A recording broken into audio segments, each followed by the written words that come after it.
The name Mozart is synonymous with genius.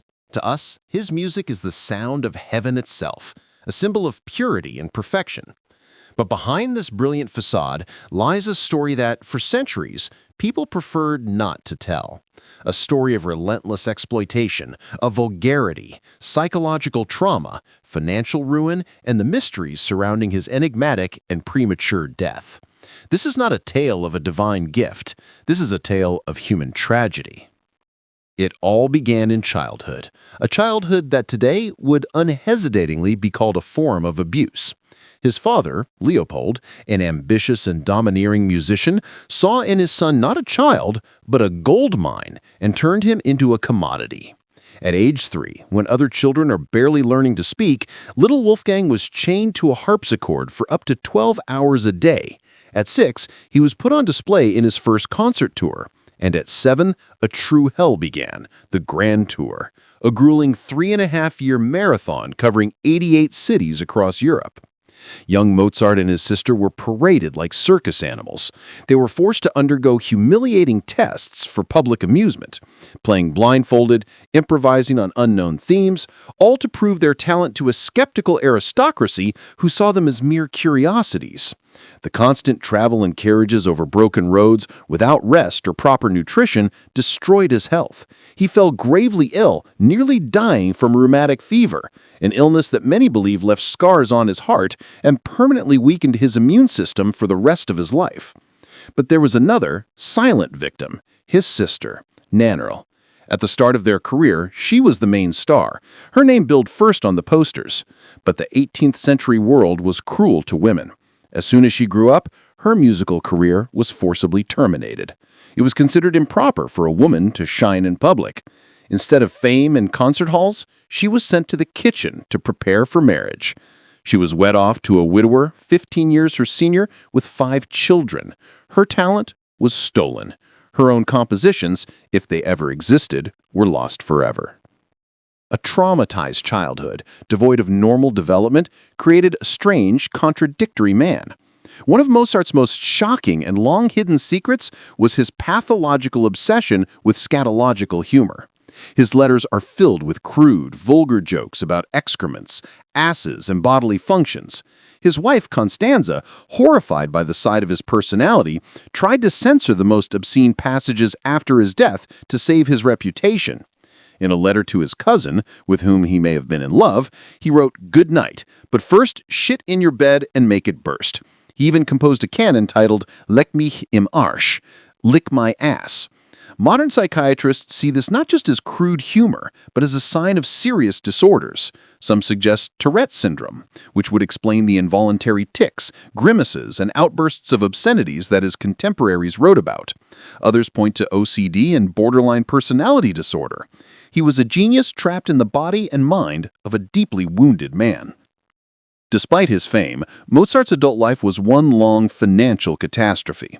He earned enormous sums of money, up to $95,000 a year in today's terms, but he spent it even faster. Lavish apartments in the center of Vienna, expensive clothes, servants, a private school for his son.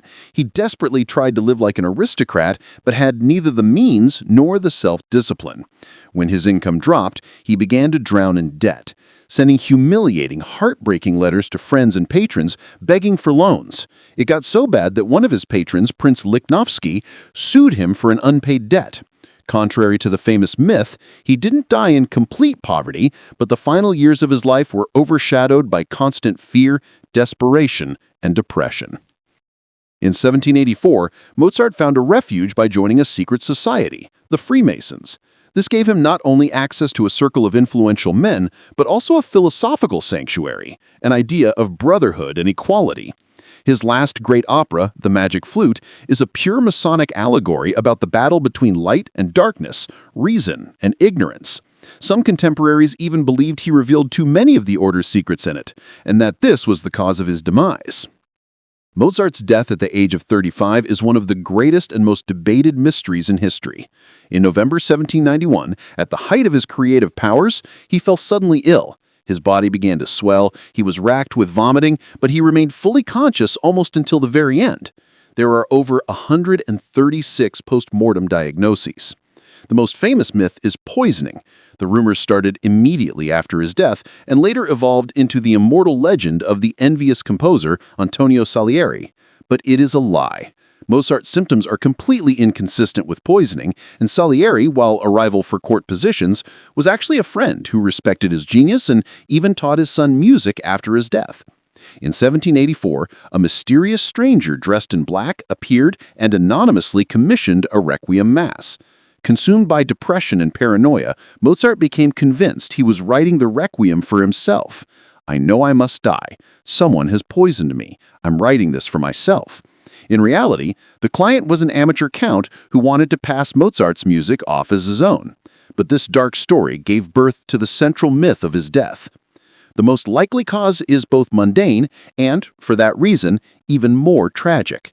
A modern epidemiological study revealed that an epidemic was raging in Vienna at the time. Mozart most likely died from complications of a common streptococcal infection which caused acute nephritis and kidney failure. His body, weakened since childhood, simply could not fight it. And the final myth, immortalized by film, the pauper's grave. Mozart was not buried in an unmarked ditch for the poor. He was buried in a common but dignified grave for the middle class, in accordance with the reforms of the time and ascetic Masonic principles. The exact location is lost, and the skull that supposedly belongs to him is almost certainly a fake. The life of Mozart is a paradox. Sublime, divine music created by a man with a deeply wounded soul. A genius who was exploited as a child, who battled with mental disorders his whole life, drowned in debt, and died young under mysterious circumstances.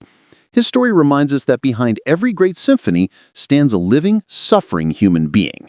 And sometimes the price of genius is unbearable pain.